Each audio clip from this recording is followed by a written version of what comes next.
Good morning, everyone. How are we all doing? Hi.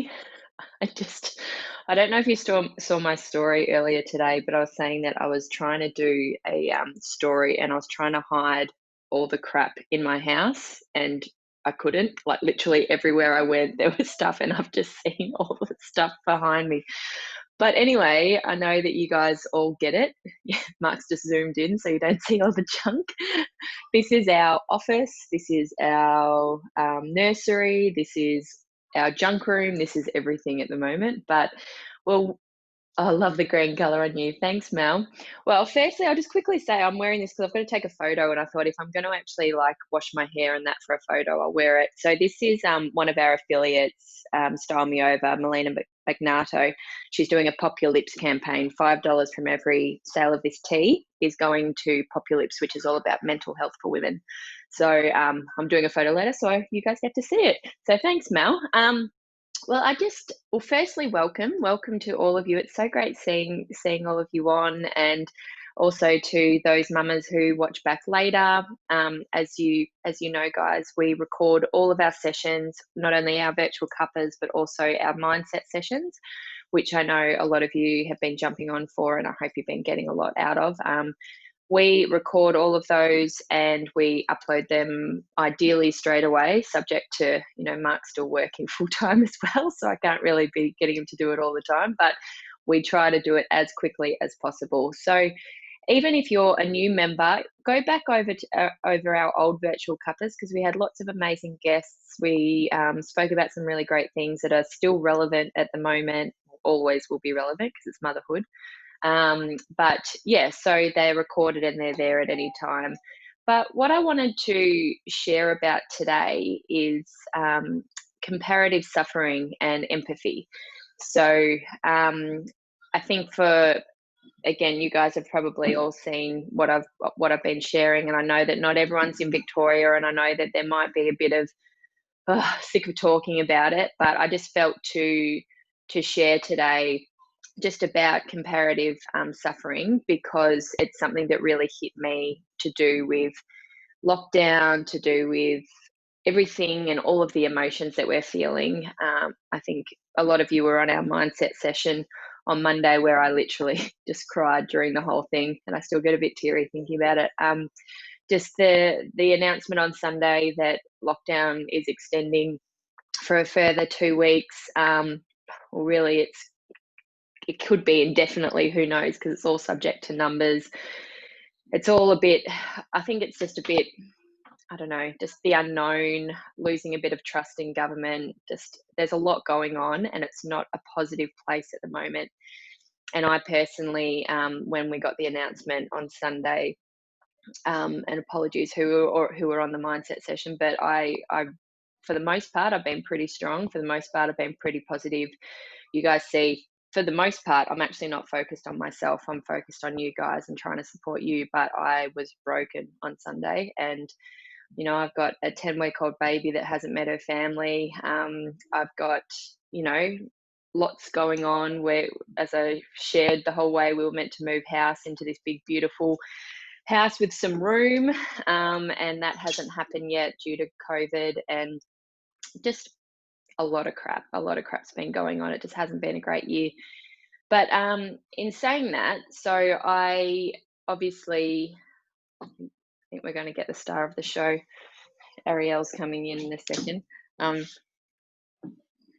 so, but what I wanted to share about that is I listened to a really great podcast by Brene Brown, who I know if you did Self Care Saves Week, I put the link into the one of the emails to her podcast.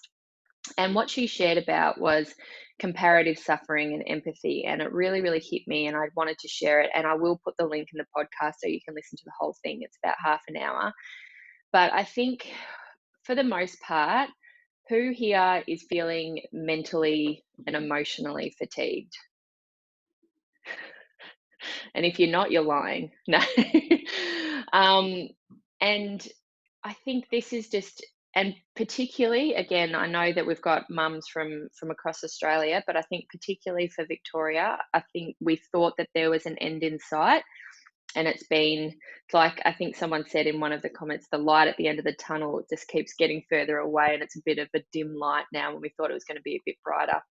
So, um, the yeah, so we're all mentally and we're emotionally fatigued, and there's so much emotions that go with that, and we're also living out of a fear and a scarcity mentality. And I'm not just talking about us, I'm talking about the whole, kind of the whole world at the moment. Um, and I'm not trying to be Debbie Downer, but it is what it is. And it's probably not as much at the moment, but early on you could see an example of the fear and the scarcity was the shops. Like, people were so fearful that they're not going to have enough, and that it was all about them. And it's like, what if I don't have enough? What if I don't have enough pasta? What if I don't have enough toilet paper? And they just went crazy. Can you let back in? um and it was just that fear and scarcity. And so we've been living in that, and we also, what comes out of that is, okay, well, who's to blame? It's Ariel's just looking at me, nodding along. It's hilarious. I'll get her on soon, but I feel you might be distracted, and this is an important topic. Um, so, yeah, fear and scarcity. But I'll actually get my notes, because I'll otherwise get distracted by my cute 10-week-old.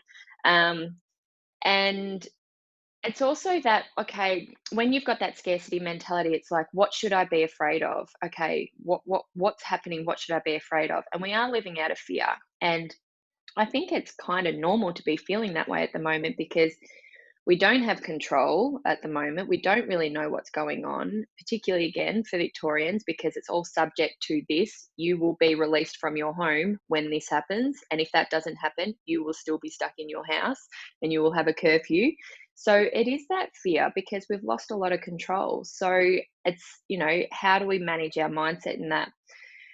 And what Brene was saying was, what happens when we fall into that fear, we also fall into comparison. And I always share this, one of my most favorite quotes, because I feel it's so prevalent, is comparison is the thief of joy. The moment that you compare yourself to someone else, and someone else's suffering, or someone else's um, whatever their life, then it robs you of your joy, and it robs you of what you're doing.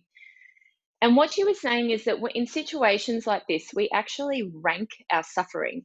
So, hands up, because I know I've done it. Like, we go through this situation, hands up who's been like, I'm really disappointed about okay, let's just use obviously the COVID example. I'm really struggling with being in lockdown, but I'm safe, I'm not sick, and we try and rank it off. Who's done that? Yeah. And I'm not saying that's a bad thing by any means. I think that shows a really beautiful heart that it's like that. But it's talking about ranking that suffering. And it's like you're not allowed to actually feel that. So you're like, for me on Sunday, it's like, okay. And for the most part, I've actually been an absolute bandit for it. And after I heard that, I sort of pulled myself up on it.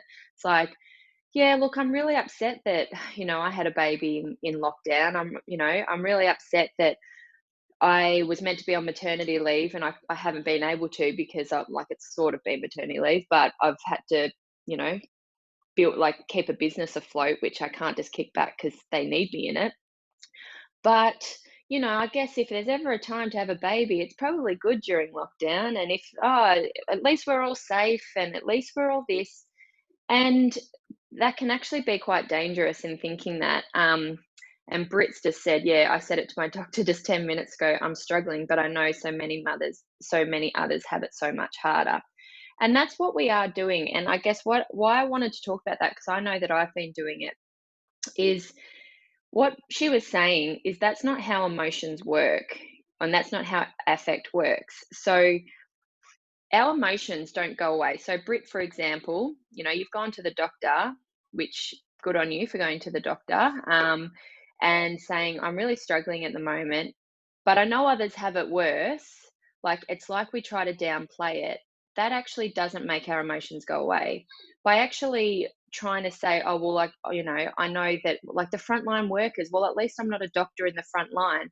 That doesn't just because you're recognizing that other people have it worse it doesn't take away your emotion. It doesn't take away what you're feeling. So by actually trying to deflect it and putting it and try and rank it and go, well, yeah, I'm actually really struggling because whatever your situation is, because we're all different, we're all going through this differently. And but by ranking it, going, but it's not as important as someone else's, that's actually going to be really damaging for us. And that's why I really felt, because I know I've been like that. I'm like, I'm really struggling because I've got a newborn. I haven't seen my family. My sister's moved to Perth. I don't know when I'm going to see her, but I'm so lucky because I've got this. Well, yes, I'm lucky, but I'm also struggling. And it's okay to say that. And all of you, it's okay, even if you're not as bad as the mum next door, even if you're not suffering as much as the mum down the street, it's okay that you are suffering, and we need to talk about it, and we need to acknowledge it and reflect on it. And yeah, I just saw, yeah, good on you for going to the doctor. Beck said, I actually shared with a friend that I've been struggling and really stressed because my work's been overwhelmingly busy lately. It was a big thing for me to share, and it was met with them ranking my feelings. You should be grateful. Others have lost their jobs and would love to be busy. Oh, so that actually makes us not want to do it, doesn't it, Beck? And that's the hard thing, and that's actually going to be a really good thing, which I'm going to lead into, which is talking about empathy. So yeah, she was saying emotions don't go away because we believe they don't rank high enough at the moment and you're not in pain enough. And it's like, well, firstly, who can even measure that? Like, I think I shared on Monday about how I put up something, I'm really struck, I'm devastated about the announcement. And someone private messaged me and said, but why? Like, why are you so devastated? And I actually had to outline. And then I'm like, why do I even need to explain why I'm devastated that I have to be locked in my house? Yeah, Ariel doesn't agree either. But the thing is, when we deny our feelings and actually try and go, but they're not as bad as anyone else, so I won't deal with them, they actually double. Like, they actually double down is the phrase that she used it. And not only that, it's a big thing. So if you follow Brene Brown, her big thing is talking about shame, and it's really, really powerful. If you haven't listened to all of, like, I'm not saying you have to listen to everything, but her stuff is really great. And she talks about that when you deny your feelings and you push them down, that actually invites shame in. And any bet, Beck, I bet you felt that as soon as you said that, you felt ashamed for speaking up. I'm not putting words in your mouth, but you probably felt, oh, I shouldn't be feeling like this. Yeah, that's right. I do have a job. What? Oh, I am so selfish. And then straight away, what happens? There's shame. I can see some nods. I can see Erica going, yep, that's right. And we all do it. And it's like we feel guilty that we're feeling, and I'm not like, I know that we're in an extreme example, but I want you guys to apply this throughout. This is relevant for anything. And obviously, there's perspective, and this is a big thing as well. You need to put into perspective, yes. You can't be, like I said, a Debbie Downer all the time, like, I am disappointed about this. But if there's something, if you are genuinely feeling emotions, and like I shared, and Amanda hit this on the head on Monday, like, I've obviously been a bit more emotional during this time, but I usually am quite resilient. I'm like, yep, it's all good. I'm quite a positive person. Ariel literally just spat the dummy. She doesn't agree. But for me to actually feel it, like Amanda's like, if you're feeling it, then other people are really feeling it. So Beck said, part shame, part hurt, and part anger. Yeah, and that's the thing, and that's why I really want to create this environment where we can always be feeling this, and this is why I want to talk about it. So what she was saying is that it's really dangerous to be like that, in terms of believing that our feelings and our empathy is finite, what she said. So the biggest thing is that we need to have empathy for others, but most importantly, we need to have empathy for ourselves. And that's the biggest thing. We need to learn how to actually look at our emotions, and sometimes we don't understand them, and actually go, I don't really understand how I'm feeling, but I'm feeling these emotions and I want to feel them. Um, and she was saying that, so if we give permission to feel, then we will have less to give to others. There's this lie that it's like, if we feel what we're feeling. Like if, on Sunday, and I actually allowed myself to feel that, and I'll talk about that in a second. But if I had have been straight away like, uh, you know, I shouldn't be feeling this, and I should be more focused on the people that are on their own, or the people that are sick, and the people that don't have their family, or the whatever, the people that don't have a job. That is actually dangerous. And it's like if we give permission to feel, then it's like me saying I have less to give to others. If I if I am actually feeling this, then that means that I have less empathy to give to a Beck, to give to a Brittany, because I've actually felt emotions and I've felt empathy for myself. And that's total BS. Like, seriously, it's BS. Like, the if you actually feel, the more you feel and acknowledge your emotions and acknowledge, your empathy and things like that, you actually have more to give to others. And this is our whole premise for Mums Who Whine. This is our whole thing about, fill your cup so you have more to give to others. And that is actually on point for this stuff as well.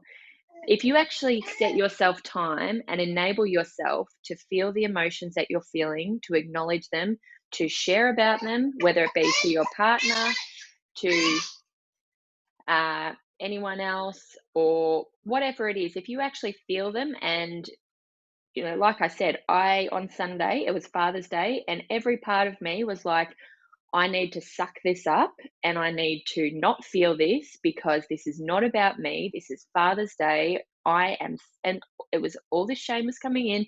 You're a selfish wife. You're a selfish mother. This is Father's Day, and you're sitting here crying. Wipe away the tears. Don't let anyone see you're upset. And I went, you know what? Well, I couldn't do it because I was bawling, but I'm like, you know what? No, I need to feel this. I need to feel this. And I took myself to the bathroom, and I literally was keeled over, bawling hysterically. And it was Father's Day. It was the worst day to do it, but you know what? I had to do it. And I said to Mark, I'm sorry. I am just broken today. Can we celebrate Father's Day another day? Because you deserve to be celebrated, and I can't celebrate right now because I don't have it in me. Um, and yeah, it's what Chrissy's like. People tell me, oh well, that's another few weeks. Like, yeah, it's another few weeks, and I know that there's a lot of different things. It's another few weeks. Yes, I know that, and that's the truth. And yes, it's probably the right thing. Although I don't know, I've got a bit of a different view on that at the moment. But it's yes, I know all that, but I'm still feeling these emotions, and I need to feel it, and I need empathy. So what she was saying is, when we practice empathy with ourselves, we create more for others. So if we actually learn how to recognize emotions, take these, feel empathy for ourselves, we actually know how to feel empathy more for others, which is what this is all about. And it's about supporting this community. But if we are pushing down our own feelings, and if we are comparing our feelings and ranking our feelings, like, oh, well, I don't have it as bad as them, so my feelings aren't valid, then that's really dangerous, guys. It's really, really dangerous. And we're pushing it down. And you know what? You're going to absolutely flip your lid, and it's going to be so much worse. We've all been there where you push stuff down. And Holly said, I avoided it too. I knew it would be so bad, so I didn't watch it. Yeah. And that was the thing as well. I mean, they shouldn't have done it on Father's Day, but that's a whole nother thing. Um, I don't know. I felt I had to watch it. Um, and what they were saying, which was really good, is she was saying is, the exhausted doctor, or the mum, the single mum. I know we've got a few single mums down here. Like, if I'm like, I don't have it as bad as Holly or as Beck because I've got a partner to support me. By me downgrading my feelings, that actually doesn't benefit Beck and Holly. Like, it doesn't make them, it doesn't give, I can't give them more because I'm putting my stuff aside. And of course, obviously, you're going to be sympathetic and you're going to have empathy for people who are in a worse situation, and that's great. But by actually like ranking and going, I shouldn't be feeling this because I don't have it as bad as Beth and Holly, who are single mums without support. How is that helping anyone? It's not helping me. It's not helping Holly and Beck. Whereas if I actually recognize my emotions and go, wow, like, I'm really struggling, I'm feeling this, oh my gosh. Then when I speak to Holly and Beck, I have so much more to give because I've actually recognized how much it's hitting me. So, of course, how much it's hitting them. I haven't put my emotions aside. I've felt them, I've experienced them, and then I've recognized, and then I can give to Holly and Beck. Does that make sense? It's like we can't be keep pushing it down. And another thing is, and that's what she was saying, to have empathy for others, we actually need to have compassion for ourselves and be kind to ourselves and actually feel what we're feeling, because otherwise how can we be compassionate and empathic to people if we can't even be that way to ourselves? And that's the whole thing about self-care saves. It's the whole thing about our mission. We need to look after ourselves so that we can be the best version to other people. And our best version might be a really crappy version at the moment because I don't have a whole lot to give. But feel the emotions, whether it's about COVID, whether it's about a disappointment. This could be, 2 years down the track, whether it's about a disappointment of, I don't know, even things when you're trying to fall pregnant, or if you're struggling you're struggling with being a mum, and then you almost don't want to feel that emotion because you're like, oh, there's so many people struggling to get pregnant, and I'm so selfish for even thinking like that. By you thinking badly about yourself, that's not helping them get pregnant any quicker. Like, I know that's just sort of how it is at the moment. Like, yes, obviously, of course, people have it harder, but that doesn't take away from your own feelings. Um, and also, it was saying empathy is the antidote to shame. So shame can't survive empathy. So if we learn how to really practice empathy well, and I know I've spoken about this, there's obviously the difference between empathy and sympathy. And I know I've shared this example, is that sympathy is if you've fallen down a well. Sympathy is someone yelling down saying, I'm really sorry that you've fallen down this well. Do you want me to take it? She, she just wants to be the star of the show. All right. Hello, everyone. You just wanted to be a part of it. Oh, look, we're even matchy with our pink. Um, and yeah, so obviously, sympathy is yelling down the well, I'm sorry that you've fallen down. Empathy is actually getting down there and sitting there and going, this really sucks. You're stuck down a well, but I'm here with you. And that's what we need to really learn to practice, is not to be, oh, that really sucks. I'm so sorry for you. It's like, and sometimes you don't have the answer. Like, with people contacting me, they're like, it really sucks. I just want you to know I'm there with you. And that's sometimes that's all you need. And that's why I've created this community. So we know that we're not alone. And but the biggest thing when she was talking about comparative suffering, and I know I do it so much. I rank how badly I should be feeling, or even how positively I should be feeling. Like, something's like, oh, that's exciting. It's like, oh yeah, but it's not as exciting as this. It's like, well, it's still exciting. Um, Elise said, every mum needs to know this. Some people make you feel guilty for feeling shitty, then it makes you feel even worse. Sometimes you want someone to just say, yeah, it's a really shitty situation, because it is. And I think that's hit the nail on the head. We're in a really shitty situation at the moment. And yes, there's people that have it worse off. And yes, we're lucky to be safe. But it's shitty because we're not seeing our families and friends, and we're not, even those who aren't in lockdown, they're seeing us go through it. And like I shared about, I she's just loving seeing all the faces. I shared about how I wasn't going to put any posts up about, like, we're running events. We ran an event in Canberra. We're going to run a big event in Darwin. And I'm like, I can't put anything up about it because that's really insensitive to our Victorian mums. It's like, yeah, we're in a shitty situation, but others aren't. So why should we, feel guilty? Like, those mums feel guilty for wanting to actually enjoy some time while we're feeling that. So I'll go back to my notes. She's not distracting. All right. This is teamwork. And yeah, basically it's just saying, just stop ranking suffering. Stop ranking your suffering compared to others. And this actually kills our empathy for others. We do not want to be a community where we have no empathy. We are all about empathy. We are all about that. But by pushing your feelings down in order to, because you think that there's only so much empathy, it's like a pie or a pizza. It's like, well, if I have empathy for myself, that's being really selfish because I'm feeling sorry for myself when I shouldn't. I should be feeling sorry for the doctor who's, at the front line of this, or Dan Andrews, if you want to feel sorry for him, or whatever. Like, we should be feeling sorry for those people. It's like, well, you can still do that, and you can still feel your emotions as well. And I hope this is sort of resonating with people. Is this sort of how other people have been feeling? It might just be me, and if not, it's just, sharing that. But I think it is, you don't, by comparing yourself in all things, comparison is the thief of joy. But if you actually, the emotions that you're feeling with anything to do with this, but we're talking about lockdown and COVID at the moment, by saying, you know what, I shouldn't be feeling that. Well, again, have perspective. Like, if it's completely out of whack and you're like in the fetal position because your eBay purchase is a few days late because of COVID, that's a bit of different perspective. I've got so much online shopping coming at the moment. I got a message and I'm like, I don't even know what that's for.